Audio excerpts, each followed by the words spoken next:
दोस्तों, यह घटना 16 फरवरी 2025 की है। मध्य प्रदेश के जिला निवाड़ी के गांव लिधौरा निवासी संजीव त्रिपाठी की बेटी सोनाली त्रिपाठी 14 फरवरी को अपनी 5 साल की बेटी के साथ ममेरे भाई की शादी में गई हुई थी। उसकी ससुराल उत्तर प्रदेश में स्थित झांसी के शिव परिवार कॉलोनी में थी। पति संदीप बुधौलिया विवाह में शामिल नहीं हो पाया था, हालांकि वह बारात के दिन आने वाला था। परिवार के लोग, सभी रिश्तेदार शादी के माहौल का आनंद ले रहे थे। वे एक दूसरे से मिलते जुलते हुए अपनी अपनी बातें कर रहे थे। कईयों का तो पहली बार मिलना जुलना हुआ था, तो कुछ रिश्तेदारों ने सोनाली की बेटी रिंकी को पहली बार देखा था। वे उसकी चंचलता, मासूमियत, सुंदरता और बातूनी व्यवहार से बहुत प्रभावित हो रहे थे। रिंकी की एक और आदत लोगों की निगाह में बसी हुई थी। असल में कहीं से उसे रंगीन पेंसिलों का पैकेट हाथ लग गया था। वह उसी से दीवारों पर जहां तहां आड़ी तिरछी रेखाएं खींचकर कुछ रेखाचित्र बनाती रहती थी। उन रेखांकनों के बारे में जब कोई पूछता कि ये किन की हैं, तब वह चंचलता के साथ बताती कि ये नाना की हैं, ये नानी की हैं, ये हलवाई की है, ये मौसी की है, वगैरह वगैरह। उसकी बातें सुनकर लोग और भी हैरान हो जाते और उन रेखाचित्रों से परिवार में मौजूद लोगों को जोड़ने लगते। फिर कहते थे, मेरी भी एक फोटो बना दो। इस पर मचलती हुई वह कहती, ऐसे नहीं, पहले मेरे सामने कोई काम करो या फिर डांस करो। वह शादी के माहौल में लोगों का अलग तरह से दिल बहला रही थी। सभी का मनोरंजन हो रहा था। बदले में लोग उसे भी प्यार से खाने पीने की चीजें दे रहे थे। उसकी मांगे तुरंत पूरी कर देते थे। सब कुछ ठीक चल रहा था। सोनाली भी अपनी बेटी रिंकी को खुश देखकर काफी संतुष्ट थी। उसने रिंकी को इस तरह चहकते फुदकते अपनी ससुराल में शायद ही कभी देखा था। वहां उसे लोग अक्सर डांटते पटते रहते थे, जबकि उसे यहाँ काफी दुलार प्यार मिल रहा था। वह सोचने लगी थी कि कितना अच्छा होता जो उसे ऐसी और शादियों में जाने का मौका मिले। रात को सोते समय वह रिंकी को मिल रहे लोगों के प्यार के बारे में काफी देर तक सोचती रही थी। अगले रोज 16 फरवरी 2025 को उसकी आंखें मोबाइल की घंटी से खुलीं। रिंकी ही मोबाइल हाथ में लिए उसके पास खड़ी थी। वह बोली, मम्मी मम्मी, पापा का फोन आ रहा है। मुश्किल से 15 से 20 सेकंड ही बात हुई। पति संदीप बुधौलिया का फोन सुनकर वह कुछ पल के लिए दंग रह गई। फोन कट किया और एक ओर रख दिया। वह एकदम से शांत हो गई और अपना सिर ऊपर उठा लिया। सोनाली अपना सामान समेटने लगी। सोनाली की मम्मी ने उसे कपड़े समेटते देखा तो वह चाहकर भी कुछ नहीं बोली, क्योंकि तबीयत खराब की खबर पाकर उसका ससुराल जाना भी जरूरी था। मामा मामी सभी स्तब्ध थे। सभी उसे कैसे रुकने के लिए कहते। सोनाली ने अपनी बेटी को गोद में उठाया और दूसरे हाथ से ट्रॉली बैग खींचती हुई अपने मामा के घर से विदा हो गई। शाम होने से पहले वह अपनी ससुराल पहुंच गई थी। वहां एकदम शांति का माहौल था। उस वक्त पति भी घर पर नहीं था। परिवार में लोगों से हालचाल पूछा, बीमारी के बारे में पूछा। सभी ने कहा, यहाँ तो कोई बीमार नहीं है। सोनाली को समझने में देर नहीं हुई। वह गुमसुम अपने बेडरूम में गई और औंधे मुंह गिरकर रोने लगी। पीछे पीछे रिंकी भी आ गई। बोली, क्या हुआ मम्मी? पापा कहाँ हैं? रिंकी की मासूमियत भरी बातें सुनकर वह बेड पर उठ बैठी। उसे बाहों में भर लिया। सुबकती हुई बोली, कुछ नहीं मेरी बच्ची, यहाँ कोई बीमार नहीं है। हमें बहाने से बुलाया गया है। सोनाली उसे मामा के घर से लाई कुछ मिठाई और नमकीन रिंकी को खाने के लिए दी। रिंकी का मन खाने को नहीं हुआ। वह बेड पर चली गई। कब उसे नींद आ गई, सोनाली को भी नहीं पता चला। सोनाली उदास मन से घर में बिखरी चीजों को सहेजने लगी।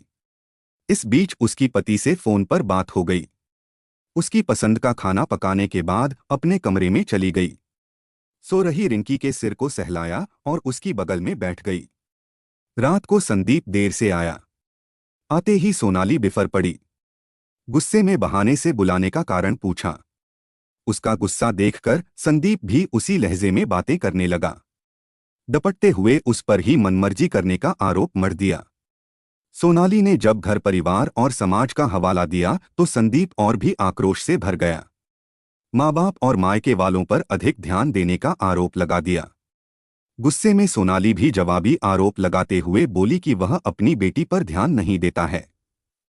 बेटी की बात आते ही संदीप बोला, तुम्हारा बाप कौन अपनी बेटी दामाद पर ध्यान दे रहा है? 2 साल हो गए, गाड़ी देने के वादे से मुकर गया। सोनाली का जवाबी हमला सुनते ही संदीप आग बबूला हो गया। उसने गुस्से में उस पर हाथ उठा लिया। सोनाली उसका हाथ पकड़ती हुई बोली, खबरदार, जरा भी कुछ हुआ तो मैं अभी थाने चली जाऊंगी।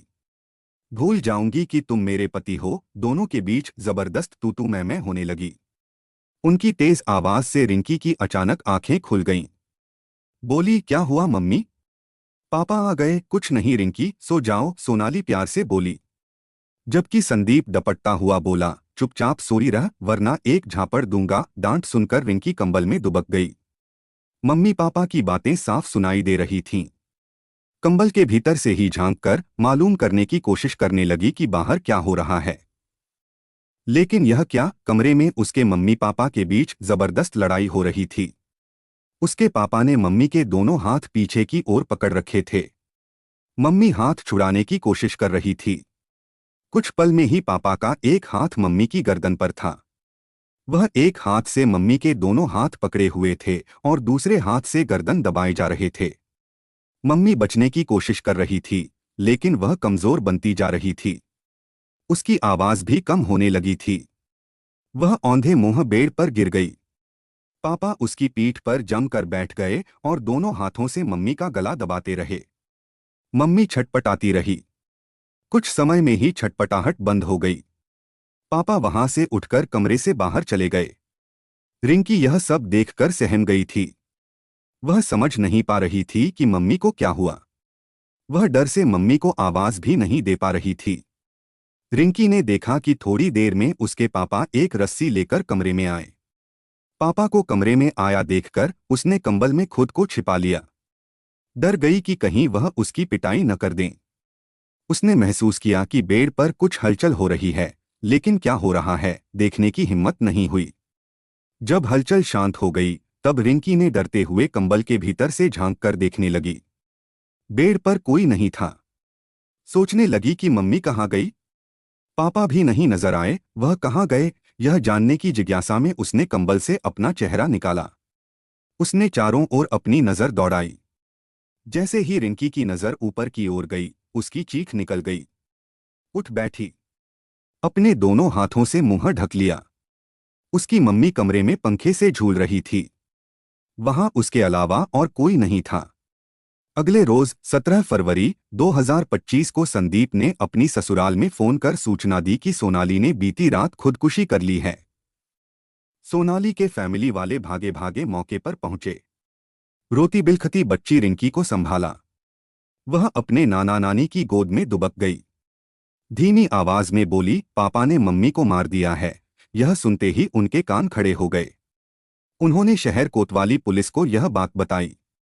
पुलिस को यह सुनकर हैरानी हुई। वह जिसे खुद से मरी समझ रही थी, उसकी हत्या की बात सामने आने पर रिंकी से पूछताछ की गई। उसके बाद रिंकी ने अपनी कॉपी और पेंसिल मंगवाई। उसने आड़ी तिरछी लकीरें खींचकर एक रेखांकन बना दिया। पहली नजर में उसमें कोई खास बात का अनुमान नहीं लगा, किंतु सरसरी निगाह से देखने पर वह अलग तरह की लगी। रेखांकन में रिंकी ने अपनी मम्मी के दोनों हाथ बराबर बनाए, लेकिन मम्मी की गर्दन की दाईं तरफ उसने एक और हाथ बनाया। इस तीसरे हाथ के साथ कोई चेहरा नहीं था। रिंकी ने बताया कि तीसरा हाथ उसके पापा का है। उस हाथ को उसने मम्मी की गर्दन के काफी करीब से बनाया। इस रेखांकन को बनाने के बाद रिंकी ने वारदात की पूरी बातें बता दीं। इस जानकारी के बाद सोनाली के शव को पोस्टमार्टम के लिए भेज दिया गया।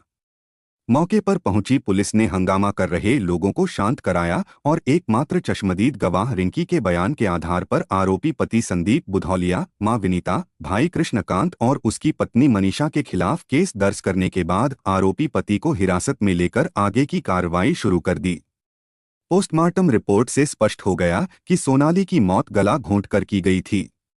मध्य प्रदेश के टीकमगढ़ निवासी मृत महिला सोनाली के पिता संजीव त्रिपाठी ने पुलिस को बताया कि उन्होंने वर्ष 2019 में अपनी बेटी की शादी झांसी के शिव परिवार कॉलोनी में संदीप बुधौलिया से की थी।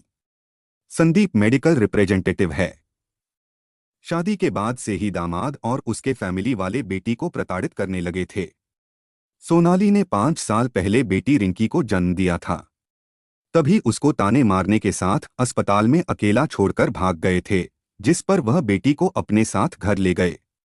करीब 1 साल बाद ससुराल वाले सोनाली को साथ ले गए और फिर उत्पीड़न करने लगे, जिस पर बेटी ने मुकदमा दर्ज कराया था। हालांकि घटना के 6 माह पहले ही समझौता हो गया था। सोनाली के मामा के बेटे की शादी थी। सोनाली अपनी मासूम बेटी रिंकी को लेकर 12 फरवरी को शादी में गई थी। शादी कार्यक्रम के दौरान ही पति ने फोन कर उसे घर बुला लिया था।